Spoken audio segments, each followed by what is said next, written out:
हरे कृष्ण माता जी। हरे कृष्ण प्रभु प्रणाम।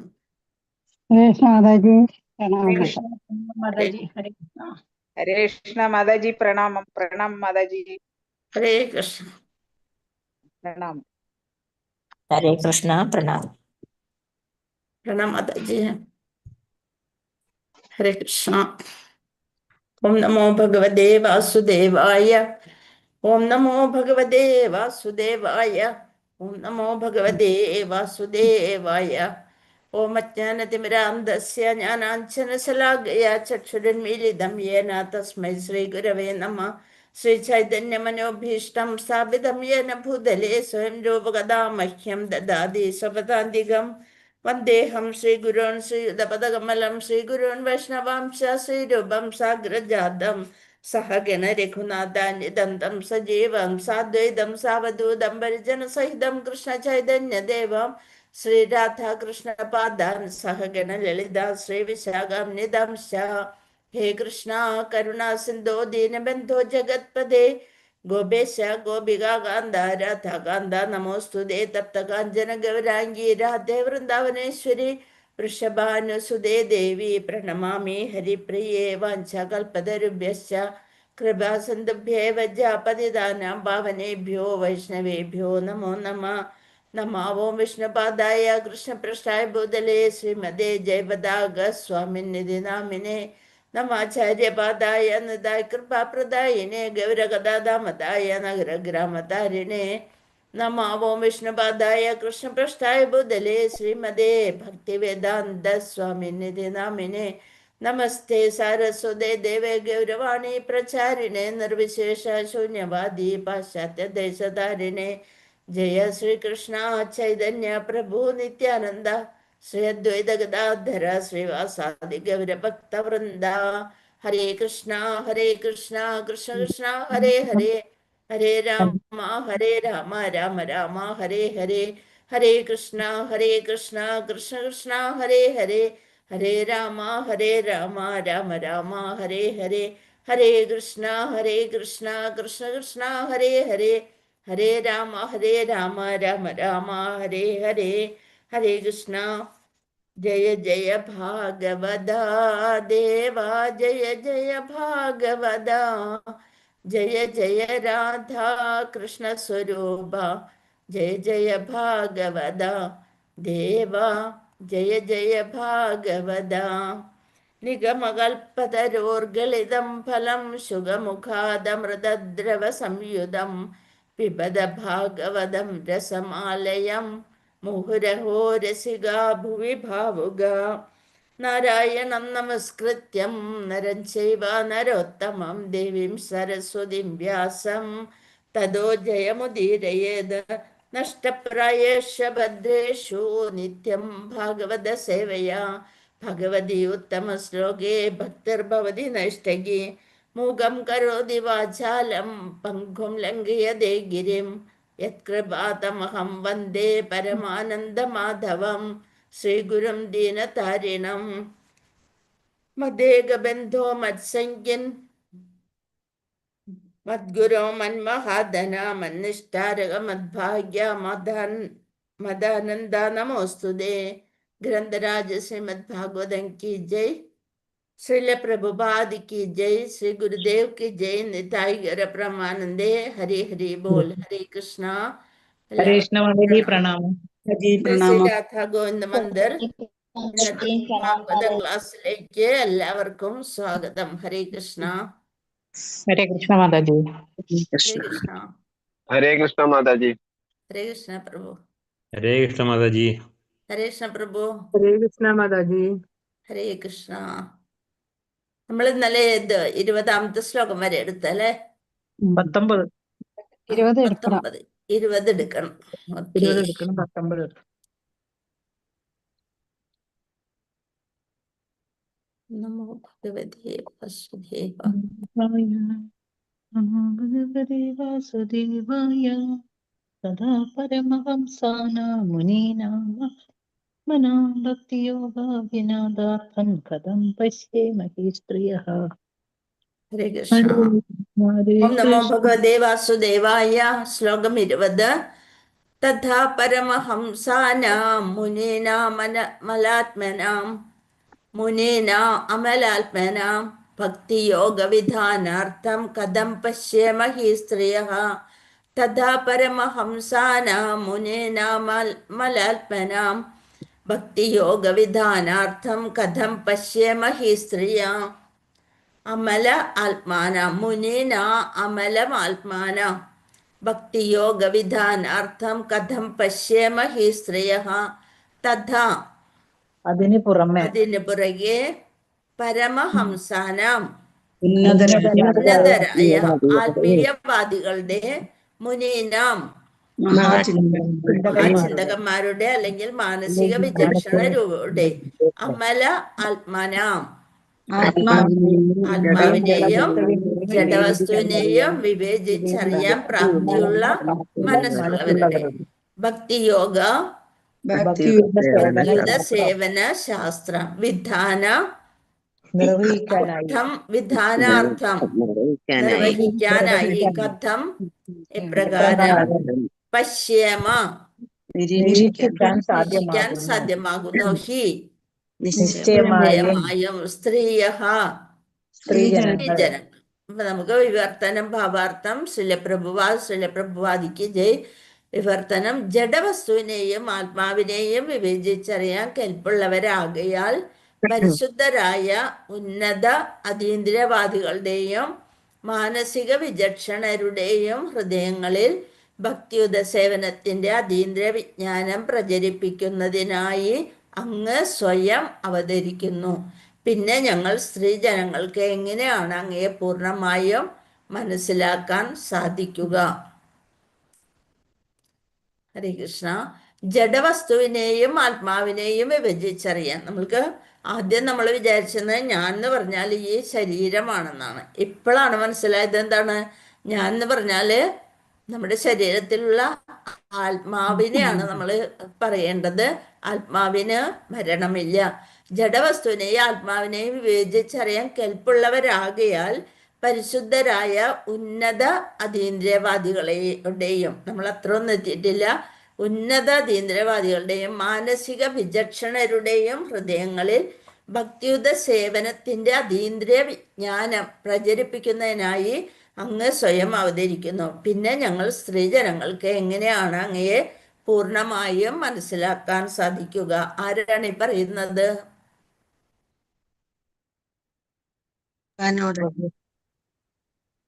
പറയണേ. കുന്തിദേവി. കുന്തിദേവിയുടെ പ്രാർത്ഥനയാണ് ഈ തുടർന്നുകൊണ്ടിരിക്കുന്നത് അല്ലെ. കുന്തിദേവി ഭഗവാനോട് പറയുന്ന കാര്യങ്ങളാണ്. ഞങ്ങൾ സ്ത്രീജനങ്ങൾക്ക് എങ്ങനെയാണ് അങ്ങയെ പൂർണ്ണമായും മനസ്സിലാക്കാൻ സാധിക്കുക? സ്ത്രീജനങ്ങളായതുകൊണ്ട് ശരിയായിട്ടുള്ള അത്രയും ജ്ഞാനം ഇല്ല എന്ന് സമ്മതിച്ചു കൊടുത്തുകൊണ്ടാണ് പറയുന്നത്. പക്ഷെ കുന്തിദേവി എന്ന് പറയുന്നത് ഏറ്റവും മഹാഭക്തയാണ്. അതുകൊണ്ടാണ് സതി എന്ന് പറയുന്നത് അല്ലെ. ഭാവാർത്ഥം മഹാദാർശനിക വിചക്ഷണർക്ക് പോലും ഭഗവത് രാജ്യത്തിലേക്ക് പ്രവേശിക്കാൻ സാധ്യമല്ല. മഹാചിന്തകന്മാരുടെ ചിന്താശക്തിക്ക് അതീതനാണ് നിരപേക്ഷ സത്യമായ പരമദിവ്യോത്തമ പുരുഷൻ എന്ന് ഉപനിഷത്തുകളിൽ പ്രസ്താവിച്ചിരിക്കുന്നു. നമ്മൾ വിചാരിക്കേണ്ടത് നമ്മൾ 16 മാല ഒരു വിധനെ എത്തിക്കുന്നുണ്ട് അല്ലെ. ശരിക്കും അയ്യോ എന്ന് പറഞ്ഞോണ്ട് കഴിഞ്ഞോ ഇടയ്ക്കിടയ്ക്ക് നോക്കും എത്രയായി, ഏതായി, തീരാറായോ, ഇങ്ങനെയൊക്കെ നോക്കി അതൊന്ന് ചൊല്ലി ഭഗവാന് വേണ്ടിയാണോ ആർക്ക് വേണ്ടിയാണോ എന്ന് ഒരു പിടുത്തമില്ലാണ്ട് അതവിടെ ഒരു മാറ്റി വെക്കലാണ്. അതും കഴിഞ്ഞ് നമ്മള് ആ ക്ലാസ്സുകൾ കണ്ട് ഇതുണ്ട് എന്ന് പറഞ്ഞോണ്ട് ആ ഗമ കണ്ടിട്ടുണ്ടേ പിന്നെ വേറെ ഒന്നും വേണ്ട അല്ലെ. നമ്മളെല്ലാം തികഞ്ഞവരാണെന്നാണ് നമ്മുടെ ഭക്തി. ഉണ്ടോന്ന് ചോദിച്ചാല് ഞങ്ങള് കൃഷ്ണഭക്തരാണ്. അപ്പൊ അത് വലിയൊരു ഗമയായിട്ട് കൊണ്ടുനടക്കണം. ശരിക്കും പറഞ്ഞാല് നമ്മളൊന്ന് ഉള്ളിലേക്ക് നോക്കി നോക്കുക, ഭഗവാൻ നമ്മളെ നോക്കി ചിരിക്കുന്നുണ്ടാവും, കളിയൊക്കെ ഉണ്ടാവും. എങ്ങനെയുള്ളവർക്ക് പോലും ഭഗവത് രാജ്യത്തിലേക്ക് എത്താൻ സാധിക്കില്ല. മഹാദാർശനിക വിചക്ഷണന്മാർക്ക് പോലും ഭഗവത് രാജ്യത്തിലേക്ക് പ്രവേശിക്കാൻ സാധ്യമല്ല. പക്ഷെ അവിടെ ഒരു ഇത് കൊടുത്തിട്ടുണ്ട്, ഡിസ്കൗണ്ട് കൊടുത്തിട്ടുണ്ട്. ആർക്ക് പ്രവേശിക്കാൻ സാധിക്കും? ഭക്തന്മാർക്ക് സാധിക്കും. അപ്പൊ നമ്മളൊന്ന് ഭക്തരായി തീർന്നാൽ മതി. പക്ഷെ അറ്റത്ത് പോലും നമ്മള് എത്തിയിട്ടില്ല. മഹാചിന്തകന്മാരുടെ ചിന്താശക്തിക്ക് അതീതനാണ് നിരപേക്ഷ സത്യമായ പരമദിവ്യോത്തമ പുരുഷൻ എന്ന് ഉപനിഷത്തുകളിൽ പ്രസ്താവിച്ചിരിക്കുന്നു. ബൃഹത്തായ വിജ്ഞാനത്താലും അല്ലെങ്കിൽ അതിരേകമായ ബുദ്ധിശക്തിയാലും അറിയാൻ കഴിയാത്തവനാണ് ഭഗവാൻ. വലിയ ബുദ്ധിയുണ്ട്, എല്ലാം അറിയുന്നതാണ്, എല്ലാം വായിക്കാനറിയും, സംസ്കൃതം അറിയും, വ്യാകരണം മുഴുവൻ അരച്ച് കുടിച്ച് ഇരിക്കുകയാണ് എന്നൊക്കെ പറഞ്ഞിട്ട് ഉള്ള ഇതാണെങ്കിലും കൂടി ഭഗവാന്റെ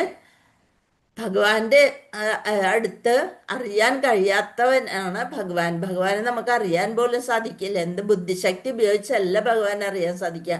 ബുദ്ധിശക്തിയുടെ കാര്യത്തിൽ ഭഗവാൻ തന്നെയാണ് നമുക്ക് ബുദ്ധി തരുന്നത്, അല്ലെ? ഭഗവത് കൃപയുള്ള ഒരാൾക്ക് മാത്രമേ ഭഗവാൻ സുഗ്രാഹ്യനാകുകയുള്ളൂ. ഭഗവാന്റെ കാരുണ്യം വേണം, കൃപ വേണം. ഭഗവത് കൃപയുള്ള ഒരാൾക്ക് മാത്രമേ ഭഗവാൻ സുഗ്രാഹ്യനാകുകയുള്ളൂ, അറിയാൻ തന്നെ സാധിക്കുള്ളൂ. മറ്റുള്ളവർ അനേക വർഷങ്ങൾ ചിന്തിച്ചാലും ഭഗവാൻ അജ്ഞനായി തന്നെ തുടരുന്നു. നിഷ്കളങ്കയായ ഒരു സ്ത്രീയുടെ ഭാഗം അവതരിപ്പിക്കുന്ന കുന്തി മഹാറാണി ഈ യാഥാർത്ഥ്യത്തെയാണ് സമർത്ഥിക്കുന്നത്. കുന്തി മഹാറാണി നിഷ്കളങ്കയായ ഒരു സ്ത്രീയുടെ ഭാഗം അവതരിപ്പിക്കുന്നു. ശരിക്കും പറഞ്ഞാൽ എല്ലാം അറിഞ്ഞ് ഭഗവാനെ അറിഞ്ഞ ആളാണ് കുന്തിദേവി. ചിന്തകന്മാരെ പോലെ ഊഹാപോഹങ്ങളിൽ ഏർപ്പെടാൻ സാധാരണ സ്ത്രീജനങ്ങൾക്ക് കഴിവില്ല. എന്നാൽ അവർ ഭഗവാന്റെ പരമാധികാരത്തെയും സർവശക്തിയെയും തൽക്ഷണം വിശ്വസിച്ച് അംഗീകരിക്കുകയും ആകിയാൽ വൈമനസ്യം ഏതുമില്ലാതെ ഭഗവാനെ പ്രണമിക്കുകയും ചെയ്യുന്നതിനാൽ ഭഗവാനാൽ അനുഗ്രഹിക്കപ്പെട്ടവരാകുന്നു. അത് നമ്മുടെ ഈ ക്ലാസ് കണ്ടാൽ തന്നെ അറിയാം, അല്ലെ? എത്ര പ്രഭുക്കന്മാരിവിടെ ഇരിക്കുന്നുണ്ട്. ഏറ്റവും അനുഗ്രഹമുള്ളവരാണ് ഒരു 3-4 പേര് മാത്രം, അല്ലെ? ബാക്കിയുള്ളവരാരാണ്? സ്ത്രീകളാണ്. അപ്പൊ ഭഗവാന് എന്താണ്, സ്ത്രീകളോട് ഒരു പ്രത്യേകതയുണ്ട്. ഇത്രയും അധികം ജോലികളും എല്ലാം ചെയ്തിട്ടും അവര് ഭഗവാനെ വിശ്വസിക്കാനും ഭഗവാനെ പ്രണമിക്കാനും ഒരു വിഷമവും ഇല്ലാതെ ആ സർവശക്തിയെ തൽക്ഷണം വിശ്വസിച്ച് അംഗീകരിക്കാനും അവര് ശ്രമിക്കുന്നു. ഭഗവാൻ വളരെ കരുണയുള്ളവനാണ്. മഹാനായ തത്വചിന്തകന് മാത്രമായി അദ്ദേഹം പ്രത്യേക മമത പ്രകടിപ്പിക്കുന്നില്ല. വലിയ അറിവുള്ള തത്വചിന്തകനോടൊന്നും അത്ര വലിയ സ്നേഹവും കൃപയൊന്നുമില്ല. ഇക്കാരണത്താലാണ് ഏതുവിധ ധാർമ്മിക ചടങ്ങുകളിലും സാധാരണയായി സ്ത്രീജനങ്ങൾ അധികമായ അളവിൽ ഒത്തുചേരുന്നത്. എന്ത് ധാർമ്മികമായ ചടങ്ങുകളുണ്ടെങ്കിലും സ്ത്രീകൾ അത് വിശ്വസിച്ച് അവരതിൽ പങ്കെടുക്കുന്നു. ഏത് രാജ്യത്തിലായാലും ഏത് മതവിഭാഗത്തിന്റെ കാര്യത്തിലായാലും പുരുഷന്മാരെക്കാൾ അധികമായി സ്ത്രീജനങ്ങൾ തൽപരരായി കാണപ്പെടുന്നു. ആത്മാർത്ഥതയില്ലാത്ത മതവികാരത്തിന്റെ പ്രദർശനത്തേക്കാൾ അധികതരം ഫലപ്രദമാണ് ഇപ്രകാരമുള്ള ഭഗവാന്റെ അധികാരത്തെ അംഗീകരിക്കുന്ന ലാളിത്യം. അവരുള്ളിൽ ശുദ്ധമാണ്. അതുകൊണ്ട് എന്തും വിശ്വസിച്ച് അവര് ഭഗവാനെ വിശ്വസിച്ചുകൊണ്ട് അതിൽ പങ്കെടുക്കുന്നു. അതിൽ ഭഗവാൻ വളരെ സന്തോഷവാനാണെന്നാണ് കുന്തി ദേവിയുടെ ഈ ശ്ലോകത്തിലൂടെ മനസ്സിലാക്കാൻ സാധിക്കുന്നത്. ശ്ലോകം 21. കൃഷ്ണായ വാസുദേവായ ദേവകി നന്ദനായ ച നന്ദഗോപകുമാരായ ഗോവിന്ദായ നമോ നമ. കുന്തിദേവി പ്രാർത്ഥിച്ചുകൊണ്ടേയിരിക്കുകയാണ് ഭഗവാനെ, അല്ലെ? എന്താണ്?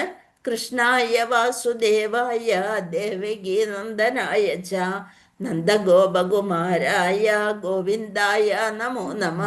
കൃഷ്ണായ പരമപുരുഷനായ ഭഗവാൻ. എല്ലാവർക്കും അറിയണ ശ്ലോകമാണ്. അപ്പൊ വലിയ സന്തോഷം ഉണ്ടാവും, അല്ലെ? വാസുദേവായ വസുദേവരുടെ പുത്രന്, ദേവകി നന്ദനായ പുത്രന്, ച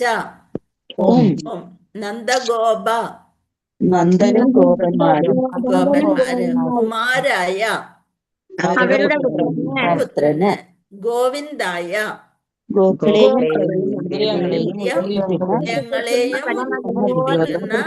പരമദിവ്യോത്തമ പുരുഷന് നമോ ആദരപൂർവമായ വന്ദനം നമഃ പ്രണാമങ്ങൾ. ഇതാണ് പറയുന്നത്. വിവർത്തനം ഭാവാർത്ഥം ശിലപ്രഭുവാദിക്ക് ജയ്. ആകയാൽ വസുദേവസുതനും ദേവകിയുടെ ആനന്ദനിധിയും നന്ദമഹാരാജാവിൻ്റെയും വൃന്ദാവനത്തിലെ മറ്റു ഗോപന്മാരുടെയും ബാലകനും ഗോക്കളെയും ഇന്ദ്രിയങ്ങളെയും ഉജ്ജീവിപ്പിക്കുന്നവനുമായി തീർന്ന ഭഗവാന് എൻ്റെ സാദര പ്രണാമങ്ങൾ അർപ്പിക്കട്ടെ. അതാണ് അതല്ലേ എപ്പോഴും നമ്മൾ പറയണല്ലേ. അപ്പൊ അമ്പലത്തിലൊക്കെ ചെന്ന് കഴിഞ്ഞാല് ഇതൊക്കെ ഒന്ന് ആലോചിക്കാം.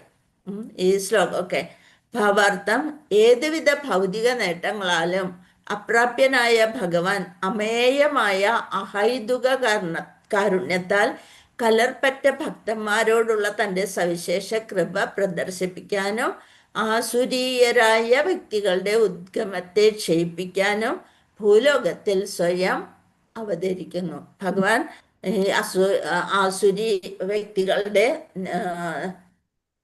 ഉദ്ഗമത്തെ ക്ഷയിപ്പിക്കാനും പിന്നെ കലർപ്പറ്റ ഭക്തന്മാരോടുള്ള സവിശേഷ കൃപ പ്രദർശിപ്പിക്കാനുമാണ് സ്വയം അവതരിക്കുന്നത്.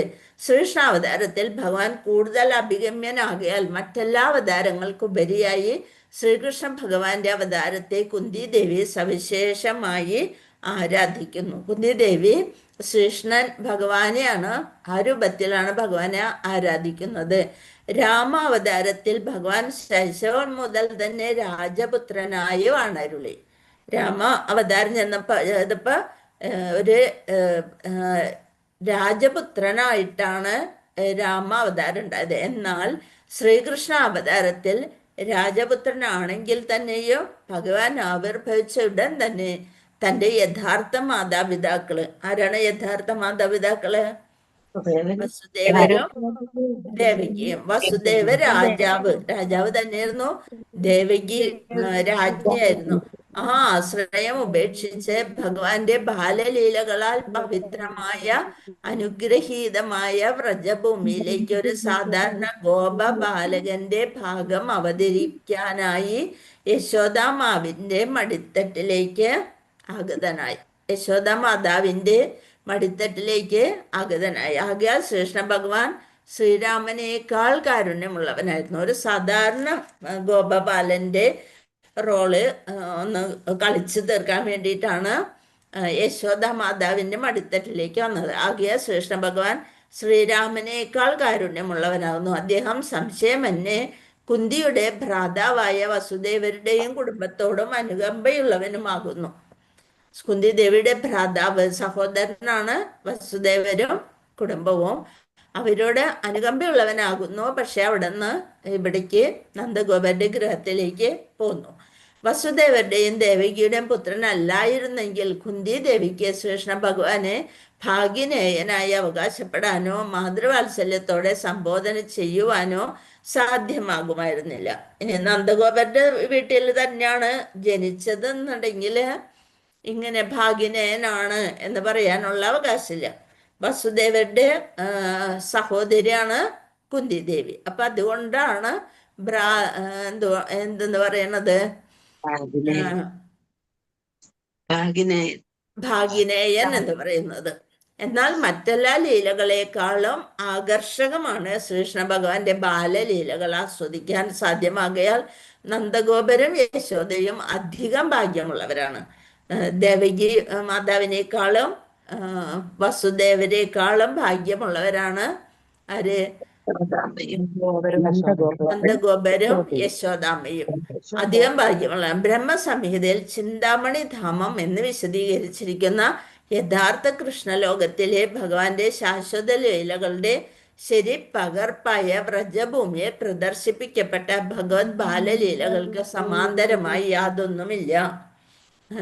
നമ്മള് വ്രജഭൂമിയില് അവിടെ എല്ലാതും കാണിച്ചെല്ലാം വെച്ചിട്ടുണ്ട് അല്ലെ, എന്തൊക്കെയാണ് ഭഗവാൻ ആടിയ ലീലകൾ എന്നുള്ളത്.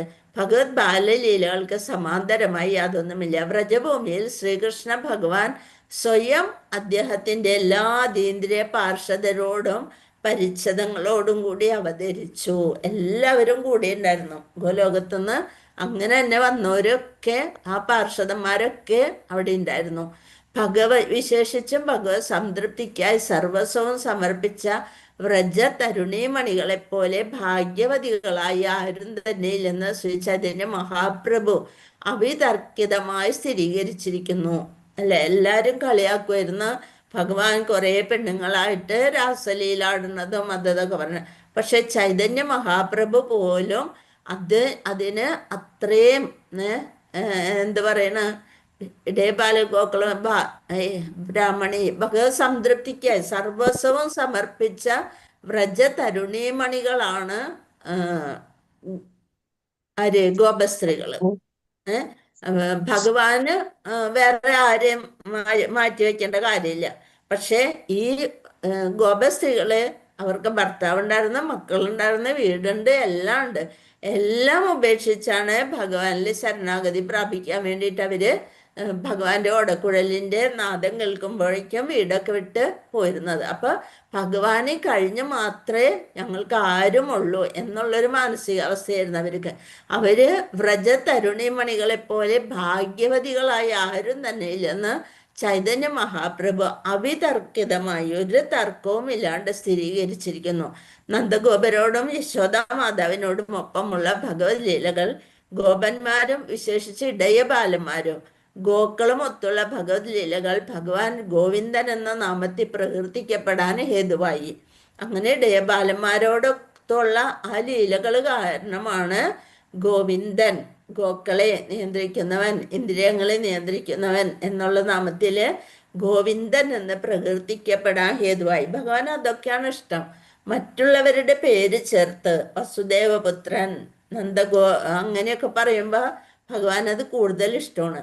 ബ്രാഹ്മണീയ സംസ്കാരം, ഗോ സംരക്ഷണം എന്നീ ഇരു ഘടകങ്ങളെയും അധികതരമായി ആശ്രയിച്ചാണ് മാനവക്ഷേമം നിലനിൽക്കുന്നത് എന്നതിനെ സൂചിപ്പിച്ചുകൊണ്ട് ഗോവിന്ദനായ ശ്രീകൃഷ്ണ ഭഗവാൻ ബ്രാഹ്മണരോടും ഗോക്കളോടും അധികം മനച്ചായ്വുള്ളവനാകുന്നു. ഇവയില്ലാത്തിടത്ത് ശ്രീകൃഷ്ണ ഭഗവാൻ ഒരിക്കലും സംതൃപ്തനാകില്ല.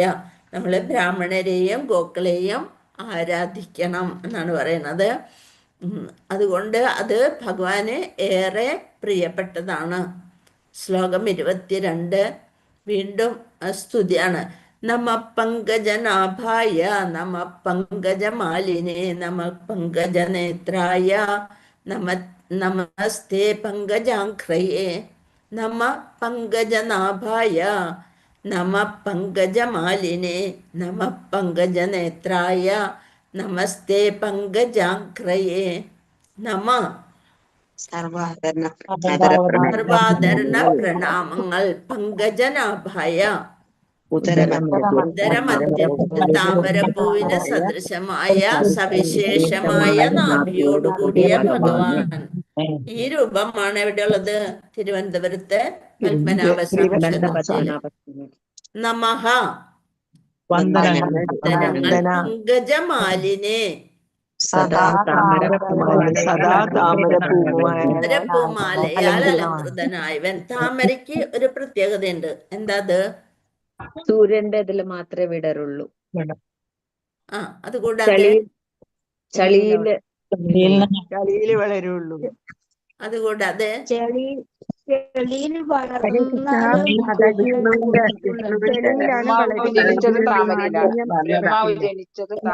വിഷ്ണുവിന്റെ നാഭിയിൽ നിന്ന് അന്ന് ബ്രഹ്മാവ് ജനിച്ചത് താമരയിലാണ്.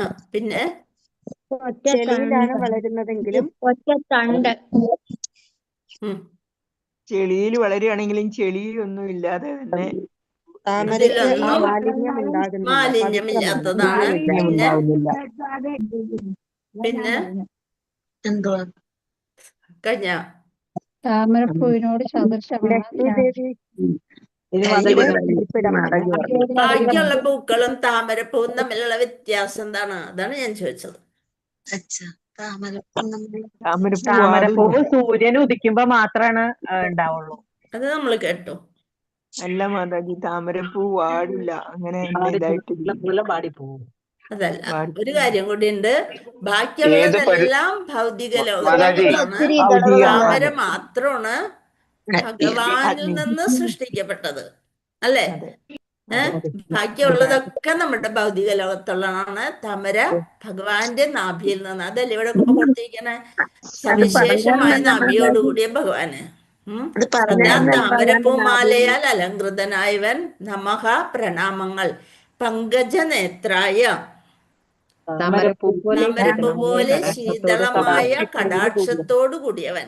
നമ തേ, അങ്ങേക്ക് അങ്ങേക്ക് ആദരപൂർവമായ പ്രണാമങ്ങൾ. പങ്കജ അംഘ്രയെ, ഉള്ളംകാലിൽ താമരപ്പൂ മുദ്രയുണ്ട്. കാലിൽ താമരപ്പൂ മുദ്രയുണ്ട്. ആകയാൽ പാദപത്മങ്ങളുടെ ഉടമയെന്ന് വിശേഷിപ്പിക്കപ്പെടുന്ന അങ്ങേക്ക്. അങ്ങേക്ക് ഭഗവാന്റെ പാദപത്മങ്ങൾ എന്നാണ് അല്ലെ നമ്മൾ അധികം പറയാ. പാദപങ്കജം, പാദപത്മം. ആകയാൽ പാദപത്മങ്ങളുടെ ഉടമയെന്ന് വിശേഷിപ്പിക്കപ്പെടുന്ന അങ്ങേക്ക്. വിവർത്തനം ഭാവാർത്ഥം. ശ്രീലപ്രഭുവാദിക്ക് ജയ്. താമര പോലെയുള്ള നാഭിയുള്ളവനും സദാ താമരപ്പൂ മാലകളാൽ അലങ്കരിക്കപ്പെട്ടവനും താമരപ്പൂ പോലെ ശീതളമായ കടാക്ഷത്തോടു കൂടിയവനും പാദങ്ങളിൽ പങ്കജമുദ്രണ ഉള്ളവനുമായ ഭഗവാനെ, അങ്ങേക്ക് എൻ്റെ ആദരപൂർവമായ പ്രണാമങ്ങൾ. ഭാവാർത്ഥം. മറ്റുള്ളവരുടെ തനുക്കളിൽ നിന്നും, തനു എന്ന് വെച്ചാൽ എന്താ? ശരീരം. മറ്റുള്ളവരുടെ ശരീരത്തിൽ നിന്നും ഭഗവത് രൂപത്തെ വേർതിരിച്ച് കാണിക്കുന്ന അടയാളങ്ങളാണ് ഈ പറഞ്ഞതൊക്കെ. നമ്മളുടെ നാഭിയില് താമരയുണ്ടോ? ഇല്ല. കാലില് താമരയുടെ അടയാളം ഉണ്ടോ? ഇല്ല. നമ്മുടെ കണ്ണുകള് താമരപ്പൂ പോലെയാണോ? ഒന്നല്ല അല്ലെ. അപ്പൊ ഭഗവാന്റെ ശരീരവും നമ്മളുടെ ശരീരവും തമ്മിലുള്ള വേർതിരിവാണ് ഈ ശ്ലോകത്തിൽ നിന്ന് മനസ്സിലാവണേ. മറ്റുള്ളവരുടെ തനുക്കളിൽ നിന്നും ഭഗവത് രൂപത്തെ വേർതിരിച്ച് കാണിക്കുന്ന പരമദിവ്യോത്തമ പുരുഷന്റെ ആത്മീയ കളേബരം എന്താണ്? ശരീരം. അപ്പൊ തനു ശരീരം, ശരീരം. പിന്നെ കളേബരം.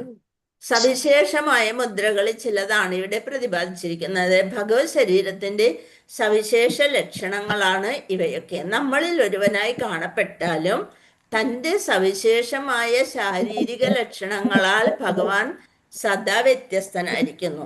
ഇതൊക്കെ നമ്മൾക്ക് നമ്മളെ പോലെ ഒരു കാലിച്ചെറുക്കൻ എന്ന് വരെ വിളിച്ചിട്ടുണ്ട് അല്ലെ.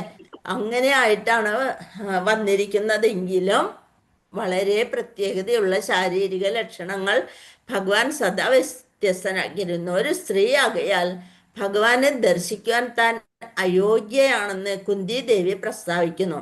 നമ്മളാണെങ്കിൽ നമ്മുടെ ബന്ധുവാണ് കൃഷ്ണൻ എന്ന് പറഞ്ഞാൽ എന്തൊരു അഹങ്കാരമായിരിക്കും. അതുപോലെ ഞാൻ കണ്ടിട്ടുണ്ട് ഭഗവാനെ, എനിക്കറിയാം ഇത് ഭഗവാനാണ്, എൻ്റെ ആങ്ങളുടെ മോനാണെന്നൊക്കെ പറഞ്ഞ് അങ്ങോട്ട് അഹങ്കരിക്കും അല്ലെ. ഇവിടെ എന്ത് പറയണ? ഒരു സ്ത്രീ ആകയാൽ ഭഗവാനെ ദർശിക്കുവാൻ താൻ അയോഗ്യയാണ്, എനിക്ക് അതിനുള്ള യോഗ്യത ഇല്ല എന്നാണ് കുന്തിദേവി പറയണത്.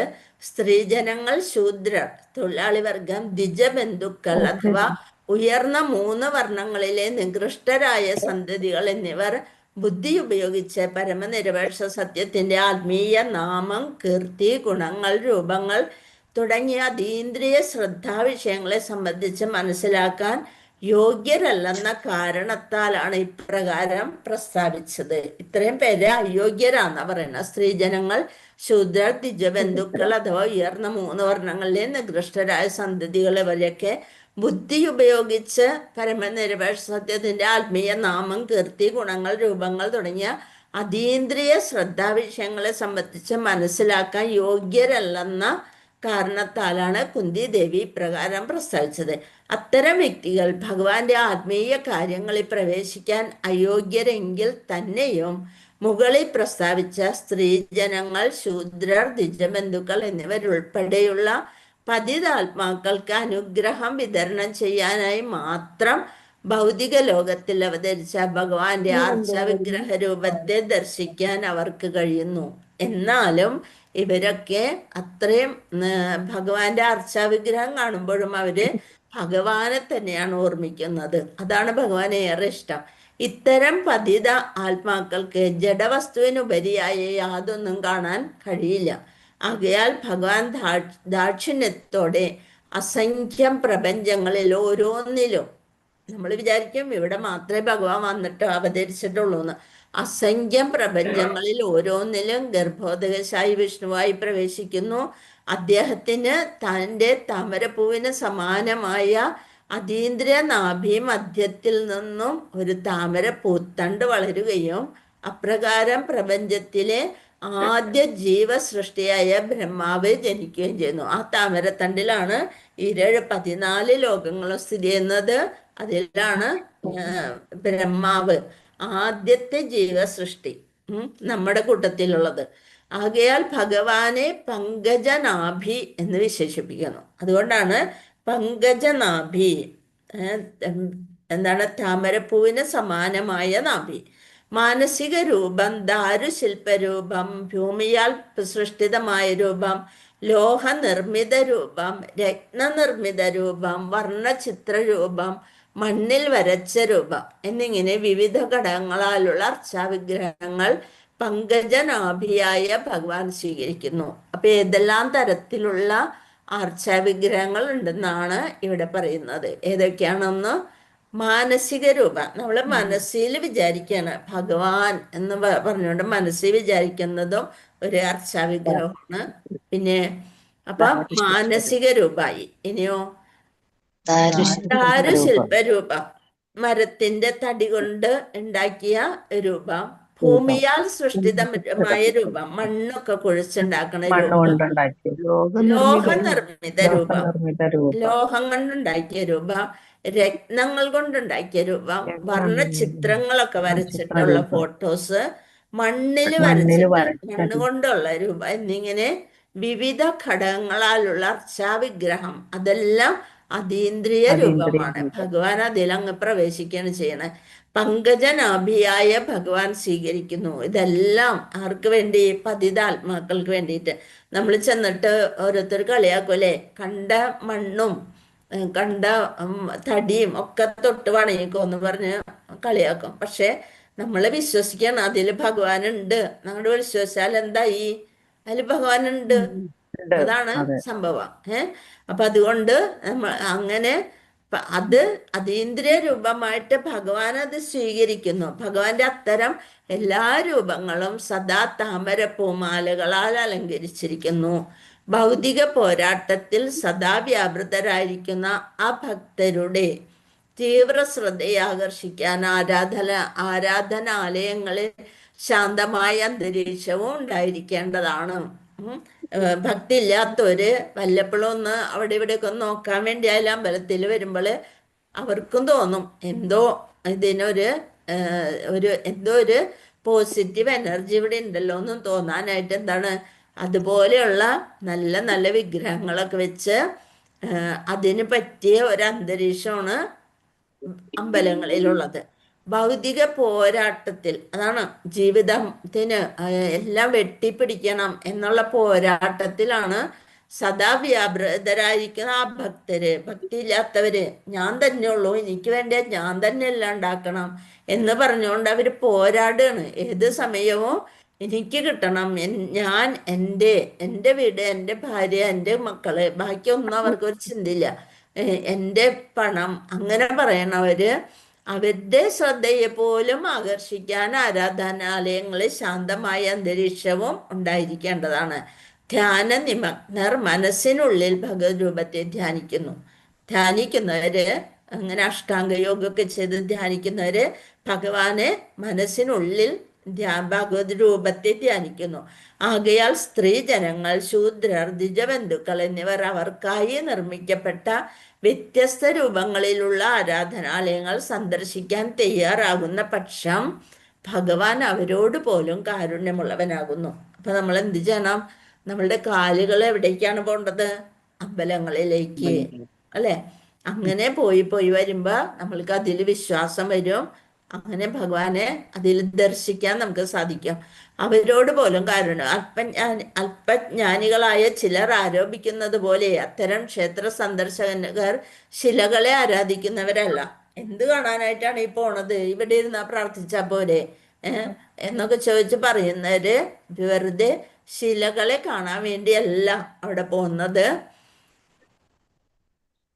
അല്പബുദ്ധികളായവരോട് കരുണ കാട്ടാൻ വേണ്ടി മാത്രമാണ് എല്ലാ ശ്രേഷ്ഠ ആചാര്യന്മാരും എല്ലാ സ്ഥലങ്ങളിലും ഇത്തരം ആരാധനാലയങ്ങൾ സ്ഥാപിച്ചത്. യഥാർത്ഥത്തിൽ സ്ത്രീ, ശൂദ്ര അഥവാ അതിലും താഴ്ന്ന വിഭാഗങ്ങളിലുള്ളവനായിരുന്നിട്ടും ക്ഷേത്ര ആരാധനയുടെ നിലയെ അതിക്രമിച്ചവനായി ഒരുവൻ സ്വയം ഭാവിക്കരുത്. ഇതൊക്കെയാണ് നമ്മൾ ഇതിനേക്കാളും വലിയ വലിയ കാര്യങ്ങളൊക്കെ അറിയാം എന്നുള്ള മട്ടിയിലൊന്നും നമ്മൾ ഒരിക്കലും അഹങ്കരിക്കരുത്. ഭഗവാന്റെ പാതാരവിന്ദങ്ങളിൽ നിന്നും ആരംഭിച്ച് നമ്മൾ എങ്ങനെയാണ് ഭഗവാനെ പ്രണമിക്കേണ്ടതെന്നാണ് ഇവിടെ പറയുന്നത്. ഭഗവാന്റെ പാതാരവിന്ദങ്ങളിൽ നിന്നും ആരംഭിച്ച് ക്രമേണ ഊരുക്കൾ, അരക്കെട്ട്, മാറിടം, വദനം എന്നിങ്ങനെ വേണം ഒരുവൻ ഭഗവാനെ ദർശിക്കേണ്ടത്. നേരെ പോയിട്ട് ഭഗവാന്റെ മുഖത്തേക്ക് നോക്കി നിൽക്കരുത്.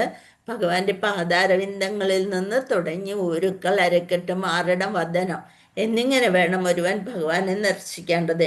ഭഗവത് പാതാരവിന്ദങ്ങളെ ദർശിച്ച് ശീലിക്കാതെ ഭഗവത് വദനത്തെ ദർശിക്കുവാൻ ആരും പരിശ്രമിക്കരുത്. ഭഗവാന്റെ പാതാരവിന്ദങ്ങളെ കാലിൽ അങ്ങോട്ട് കെട്ടിപ്പിടിക്കുക, വിടരുത്. മനസ്സ് അതിലങ്ങോട്ട് ചേർത്ത് വയ്ക്കുക. എന്നിട്ട് പറയാം, എൻ്റെ കൃഷ്ണ, എനിക്ക് അങ്ങയിലുള്ള ഭക്തി വർദ്ധിപ്പിക്കണമേ. അങ്ങനെ പറഞ്ഞുകൊണ്ടാണ് നമ്മൾ പ്രാർത്ഥിക്കേണ്ടത്. ഭഗവത് പാതാരവിന്ദങ്ങളെ ദർശിച്ച് ശീലിക്കാതെ ഭഗവത് വദനത്തെ ദർശിക്കുവാൻ ആരും പരിശ്രമിക്കരുത്. കുന്തി ദേവി ഭഗവാന്റെ പിതൃ സഹോദരി ആയതിനാൽ ഭഗവാന് ലജ്ജ തോന്നുന്ന വിഷമസ്ഥിതി ഒഴിവാക്കാനായി പാതാരവിന്ദങ്ങളിൽ നിന്നും ഭഗവാനെ ദർശിക്കുന്നതിന് പകരം പാദങ്ങൾക്ക് മുകളിൽ അരക്കെട്ട് മുതൽ ഭഗവാനെ വീക്ഷിക്കാൻ ആരംഭിച്ച് ഉത്തരോത്തരമായി വദനം ദർശിച്ച് പിന്നെ താഴോട്ട് പാദത്തെ ദർശിച്ചു. അപ്പൊ കുന്തി ദേവി എന്തുകൊണ്ടാണ് കാലിൽ നിന്ന് ദർശനം തുടങ്ങാതിരുന്നതെന്നാണ് ഇവിടെ പറയുന്നത്. എന്താ കാരണം?